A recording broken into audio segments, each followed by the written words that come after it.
bago tayo mag-secret file, ay ilike mo muna ang video na to at mag-subscribe na sa aming YouTube channel. Don't forget to click the notification bell para hindi ka nahuhuli sa latest episode ng DJ Rocky's Secret Files.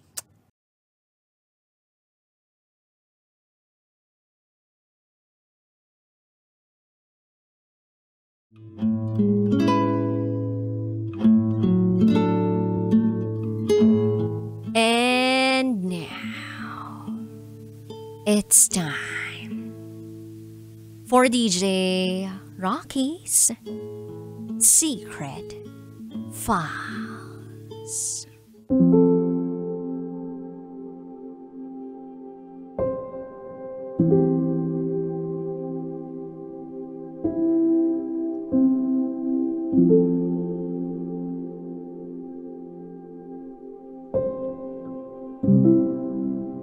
Mali na mahalin ko pa siya dahil may asawa na siya at magkakababy na sila.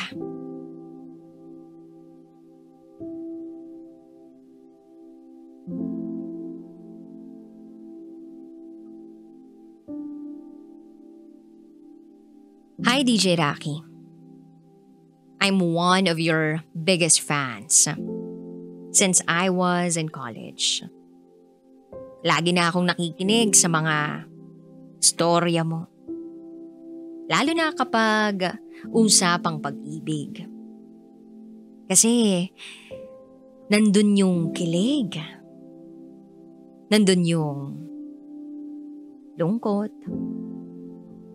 lumbay, at tuwa. So, sinubukan kong magsulat ng secret file ko. Pero hindi ko itinuloy kasi sabi ko, wag na lang. Parang hindi sapat yung lakas ng loob na meron ako nun. Fast forward to this day.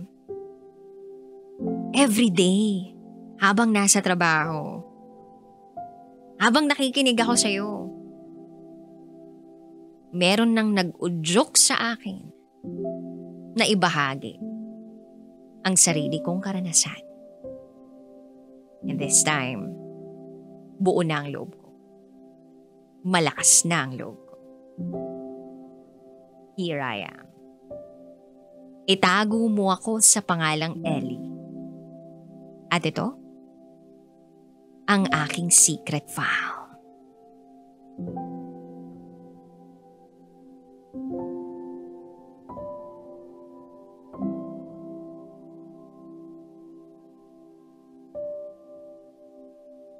Year 2021. Nung una akong mag-DH sa UAE. Nandoon din kasi ang kapatid ko. Tinutulungan niya ako. Binibigyan niya ako ng mga tips kung paano kumita ng maayos, kumita pa ng sobra, at maging okay sa mga amo ko. Lumipas pa ang panahon, nagkaroon ako ng boyfriend. Isa siyang Pakistani. Itago natin siya sa pangalang Sahil. He is an electric engineer sa isang telecom sa Abu Dhabi. Habang ako naman ay isang katulong. Noong una, sa totoo lang hindi ko siya gusto. Dahil alam ko naman na ang uso sa lahi nila ay arranged marriage. Since bored ako, nakipag-chat lang ako sa kanya. Hindi ko akalain na sa paglipas ng mga araw ay mahuhulog ang loob ko sa kanya. Naramdaman ko na ang dali lang niyang kausap. Walang katoksikan. Kaya na-realize ko na mas madali palang makipagrelasyon sa ganitong klaseng lahi. Siguro dahil matalino rin siya. Nagpatuloy yung relationship namin. Hanggang sa kinailangan kong umuwi ng Pilipinas. That time, balak ko nang mag-apply papuntang Taiwan. Kaya lang, hindi ako pumasa sa height requirement. So nag-decide ako na magbago ng plano. This time, nag-apply naman ako sa Hong Kong. At ang usapan namin ni Sahil, doon kami magkikita pag nakaalis na ako ng Pilipinas.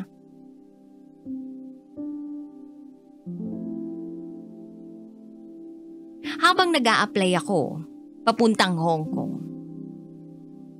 bigla naman siyang pinauwi sa Pakistan.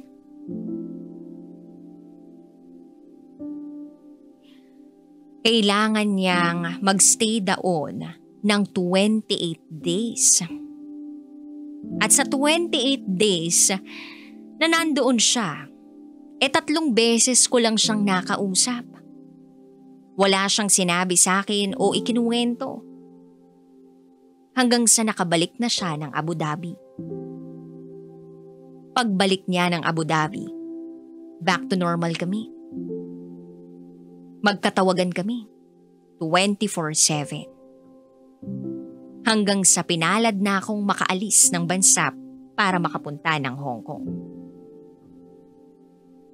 Masaya kami noon.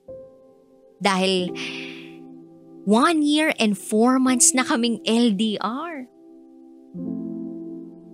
At alam ko na mas may posibilidad na magkita na kami. April 14, tinawagan ko si Sahil. Pero parang may kakaiba. Dati naman, sinasagot niya palagi ang mga tawag ko. That time, hindi niya nasagot. Kinabahan ako. Naisip ko na baka may nangyari sa kanyang masama. Since alam ko ang telephone number ng opisina nila, tumawag ako over the telephone sa supervisor niya na para na niyang kuya. At doon ko nalaman na nag-sick leave pala si Sahil. Nag-message sa akin yung supervisor niya through WhatsApp. At ang sabi, may iba pang sasabihin sa akin. Kinabahan ako, DJ Rocky.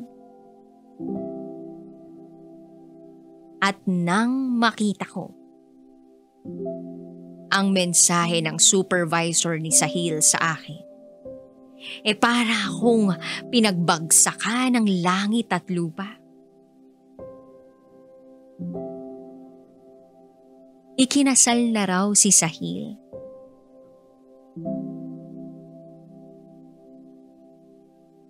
Dahil doon,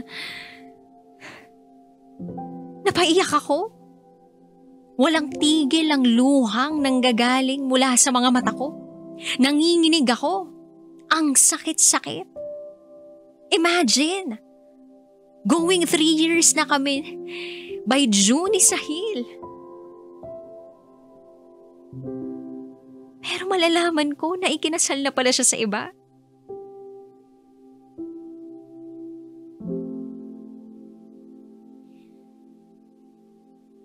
Ang sabi ng supervisor niya sa akin, hindi na raw siya makapagtiis na sabihin sa akin yun. Dahil alam niya at daman niya kung gaano ko kamahal si Sahil.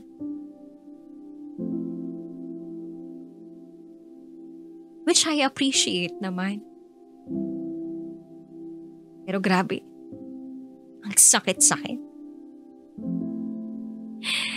That day, nag-isip ako kung anong pwede kong gawin. Hindi ko kinumpronta si Sahil. That day, hindi ko rin ipinakita sa kanya na mugtong-mugto ang mga mata ko kaiiyak.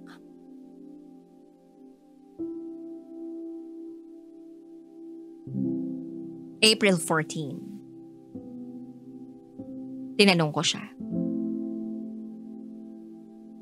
Meron ka bang gustong sabihin in English?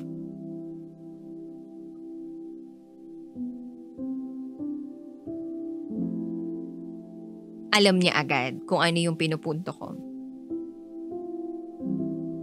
Hindi ko na napigilan ang sarili ko.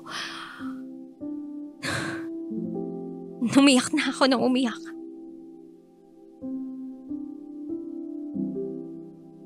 Then sinabi niya na ikinasal siya nung umuwi siya ng Pakistan.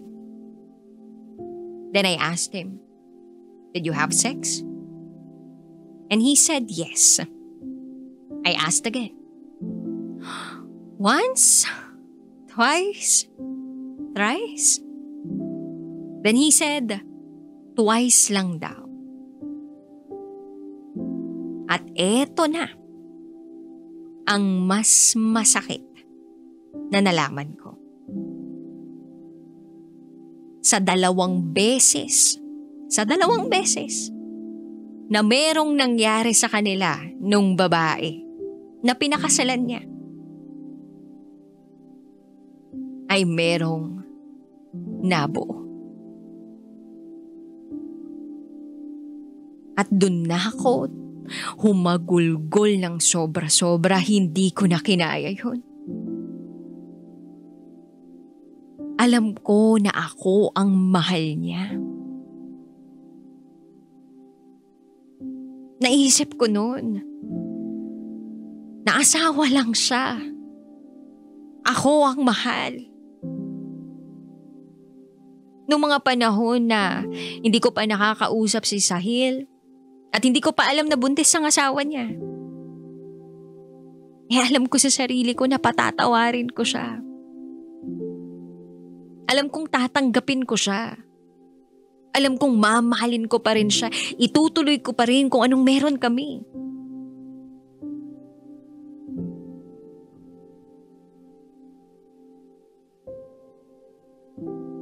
Pero nang malaman kong nabuntis niya yung asawa niya,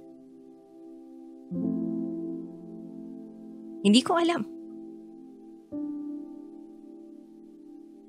kung paano ko siya mapapatawad. Wala akong mapagsabihan ng nararamdaman ko. Kaya natagpuan ko na lang yung sarili ko, DJ Rocky, na nag-i-install ng isang application. Dating app. Nag-register ako, nag-login ako. Nag-swipe ako.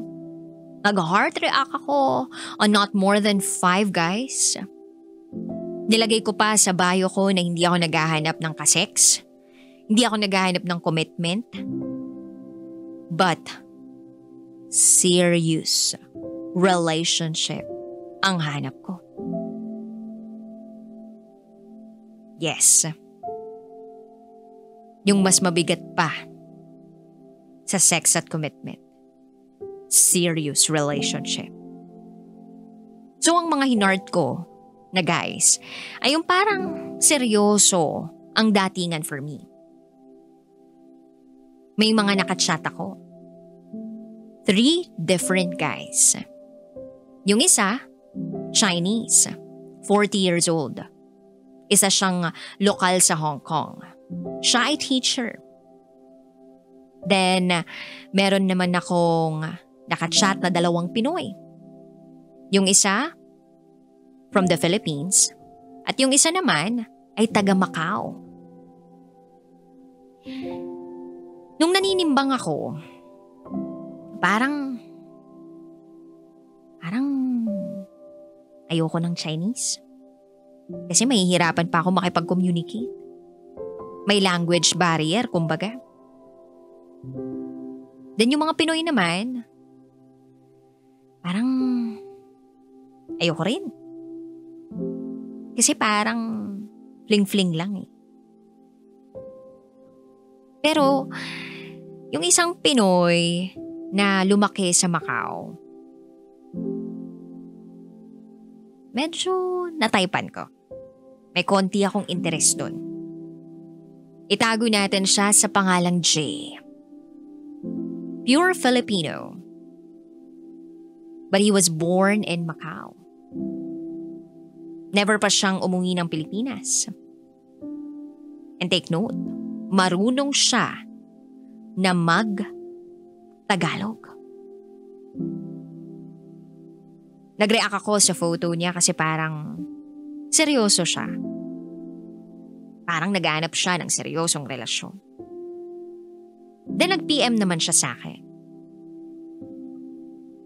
That time, wala pa naman akong nararamdamang kilig. Kasi broken-hearted pa ako eh. Ang mahalaga sa ginagawa ko noon ay magaan. Magaan ang lahat. Napapagaan niya ang kalooban ko. Naalala ko pa nga yung sinabi ko dati na hindi ako magmamahal ng Pinoy o hindi na ako magmamahal ng Pinoy. Pero eto ako, nag-e-entertain ng Pinoy.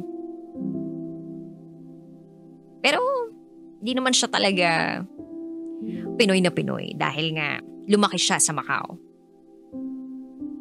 So habang nililibang ko yung sarili ko sa pakikipag-usap kay Jay, bigla namang nagparamdam ang ex ko.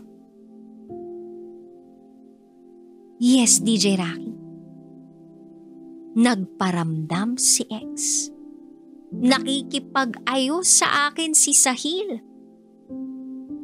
Gusto niya raw makipagbalikan.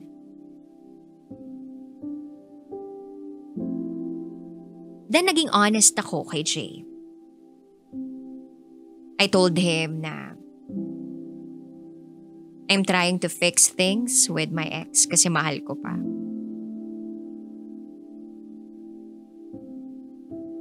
Pero sa kabilang banda, mali eh. Mali na mahalin ko pa siya dahil may asawa na siya at magkaka-baby na sila.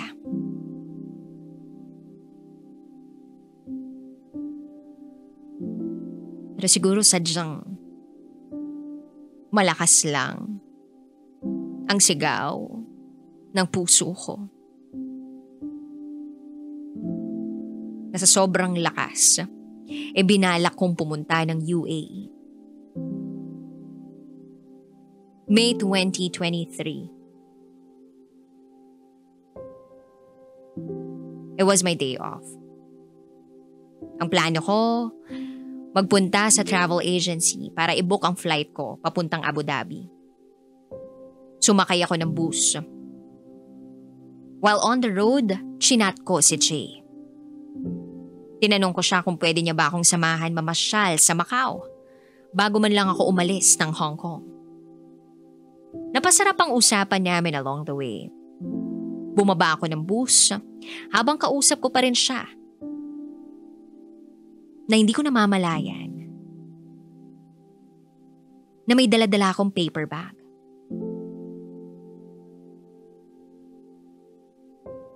At dun sa paper bag na yun,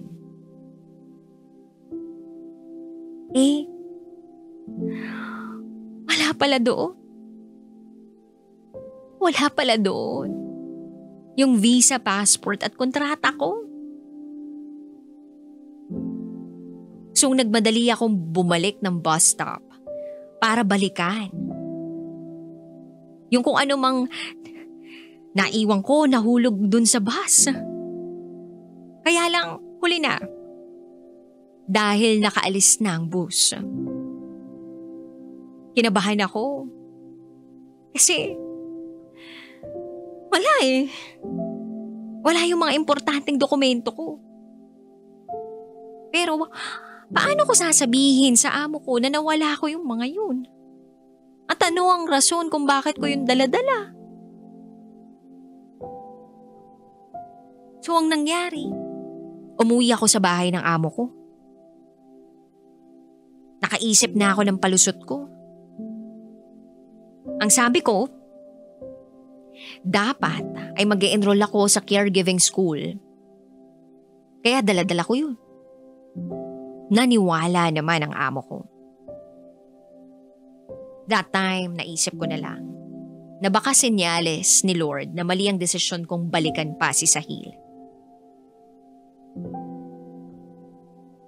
Kaya, I decided na tapusin ang lahat-lahat sa amin. Jay was there. Noong mga panahong nagmumove on ako from the pain caused by Sahil. Although hindi ko naman balak na gawin siyang rebound.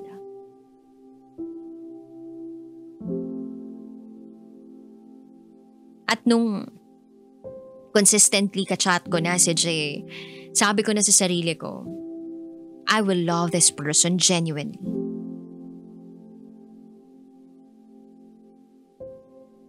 At ayun na.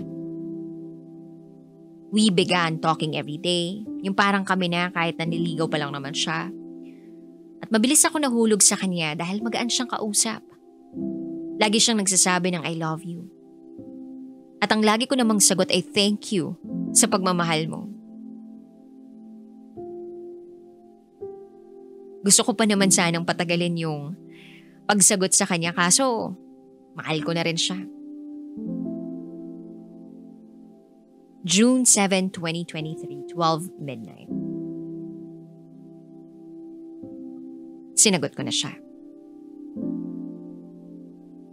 Kahit hindi ko pa siya nami-meet. On process ang passport ko. And same as him. Hindi niya pa napapaayos ang documents niya from the Philippines. Ang sabi ng consulate sa akin, by September ko pa makukuha ang passport ko. So ang plan namin na pagkikita ay September. Pero hindi ko ina-expect. July 2nd week, while nasa school ako, ng alaga ko, dahil magsusundo ako, tumawag yung kasama ko sa bahay ng amo ko. Sabi niya, dumating na raw yung passport ko. Ang saya-saya ko kasi finally makaka-travel na ako ulit. And this time, mamimit ko na si Jay, ang aking online boyfriend. July 30, sobrang aga kong gumayak. 5:30 in the morning, umalis na ako ng bahay ng amo ko kasi weekend. While nasa bus ako looking at the way dun sa bridge na dinadaanan ko going to Macau, I was wondering, saan papunta yun? Saan papunta ang relasyon namin ni Jay?